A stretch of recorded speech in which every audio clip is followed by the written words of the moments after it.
আমার নাম গোবিন্দা শুক্লবৈদ্য, দুধপাতিল লেবুর বন। তো গত পরশু দিন আমার গরু তিনটা তারা বাড়িতে আইছে, প্রতাপ শুক্লবৈদ্যর বাড়ি। তো তারা বাড়ি আওয়াতে তিনটা গরুরে হে ফিশারি বা খাদাইয়া দিছে, খুব মারধর করছে। হ্যাঁ, মারধর করিয়া ফিশারিত একটা গরুরে মারিয়া ফালাই দিছে।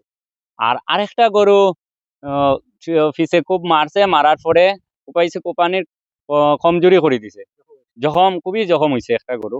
সন্ধ্যার পরে আমার বাইরে ফোন করিয়া কয় যে দেখায় তোর গরু একটা মরা অবস্থায়। তা আমার ভাই আইছে, আওয়ার পরে দেখিয়া কইছে এখন তো মরি গেছে, এখন তো এমনি তো নিতাম না, কিরকম মরছে এটা তো বুঝতে লাগবো।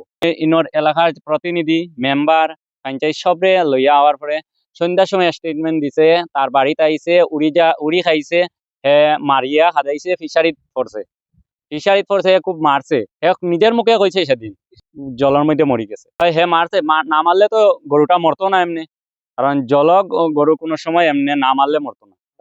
আরেকটা গরু তো খুবই জখম করে দিছে। হে আগে প্রায় মারছে, আগে এই এলাকার যতটা গরু ঢুকে তার এলাকার ভিতরে হে দাও দিয়ে দাইব, নাইলে গরচি দিয়ে কুচাইব। প্রায় ছাগল হোক, গরু হোক, হাঁস হোক, প্রায় মারে। এখন আমি তো গেছি আইনের সাহায্য লওয়াত, যদি এটা সঠিক বিচার চাই, কারণ একটা গরু হত্যা মহা অপরাধ, আমরা হিন্দু সনাতনীর কাছে একটা বহুত বড় অপরাধ। এটা বিচার আমি চাই, আমি পুলিশ প্রশাসনের কাছে ওটাই দাবি জানাই, আমার এই সঠিক বিচার করিয়া দেওয়ার লাগি।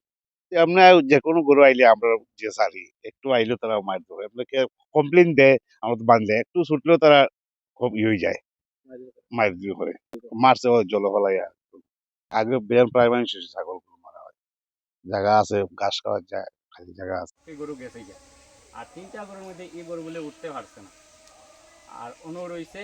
আর বলি গরু বাঁধতে দেখছি না, কালকে আমার বৌদি গরু বাঁধতে সময় দেখুন ওটা পয়লা অভিযোগ যে সকালে তারা দেখার লগে লগে হতো, তোমরা হালকা নাটকের লাগে আমরা আনাইছি, কারণ পয়লা গরম হয়ে গেছে না।